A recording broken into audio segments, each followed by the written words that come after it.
गोंयची फामाद आणि हरहुन्नरी तरणाटी यूथ आयकॉन समृद्धी केरकार हांचे शब्दगंध हे नवे पुस्तक प्रकल्प अधिकृतपणान उक्तावीत करपात आले.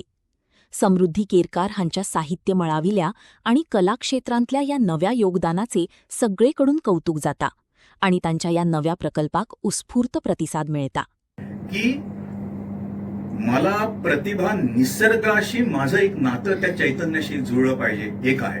आणि दुसरं, देव कुठं आहे याचं सुद्धा रवींद्रनाथांनी उत्तर दिलेलं आहे. ते देव हा संपूर्ण चराचरात आणि विशेषतः निसर्गात पसरलेला. त्यांच्या एका कवितेमध्ये त्यांनी असं म्हटलंय की देवाचा शोध घेण्यासाठी मी सगळ्या पृथ्वीला प्रदक्षिणा घातली आणि सगळी प्रदक्षिणा घातल्यानंतर देव मला मिळाला नाही. आणि माझ्या घराच्या अंगणात आल्यानंतर अंगणामध्ये असलेल्या पारिजातकाच्या पडलेल्या फुलाच्या पाकळ्यावर पडलेल्या दवबिंदूमध्ये देव मला हसताना दिसला. सतत प्रश्न विचारत राहायचे. असंच एके दिवशी तिनं मला प्रश्न विचारले होते की आई, संत आणि देव याच्यामधला जरा मला फरक सांग म्हणून. एक क्षण माझ्या लक्षातही आलं नाही, मला कळलंही नाही तिला काय उत्तर द्यायचं ते. परंतु त्या प्रश्नाचं उत्तर तिनंच मला दिलं की संत आपल्याला जास्त आवडतात. कारण काय असं विचारलं तर तिनं सांगितलं की देव जे आहेत ते जर समजा दुष्ट माणसं आहेत, समोर वाईट माणसं आहेत, राक्षस प्रवृत्तीची माणसं आहेत, तर त्या माणसांना ते सरळ मारून टाकतात.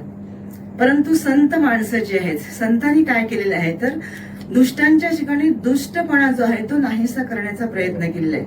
म्हणजे एखादी व्यक्ती त्याच्यातील वाईट अंश जो आहे तो नाहीसा करण्याचा प्रयत्न जो आहे तो संतांनी केलेला आहे. आता हे पुस्तक बघितल्यानंतर, म्हणजे त्यावेळी पीडीएफ बघितल्यानंतर सुद्धा माझ्या मनामध्ये आलंच होतं. आता सुद्धा हे पुस्तक बघत असताना, म्हणजे आपणही आता लांबून बघितलं असेल, आतमध्ये सुद्धा आपण नंतर बघू शकता. तर हे जे पुस्तक आहे अतिशय देखणी अशा प्रकारची निर्मिती आहे. म्हणजे मला मनातल्या मनात तिचा हेवा वाटला. याचं कारण असं की मराठीत फार कमी पुस्तकं अशा इतक्या रिच किंवा इतक्या श्रीमंत अशा प्रकारची निर्मिती मूल्य असलेली अशी तुम्हाला दिसतील. एखादं कॉफी बुक टेबल असावं तशा पद्धतीने अतिशय सुंदर देखण्या पद्धतीने हे पुस्तक यांनी प्रकाशित केलेलं आहे.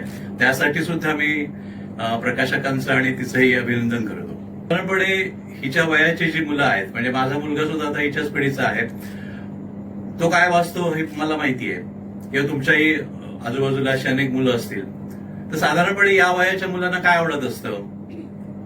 ते जे.के. रॉलिंगचे हॅरी पॉटर वाचतात, त्याची सगळी पुस्तकं वाचतात, ऍडव्हेंचरस स्टोरीज वाचतात, डिटेक्टिव्ह स्टोरीज वाचतात, क्राईम स्टोरीज वाचतात. तुम्ही विचार करा की या मुलांना ही अशा प्रकारची पुस्तकं जास्त वाचत असतात.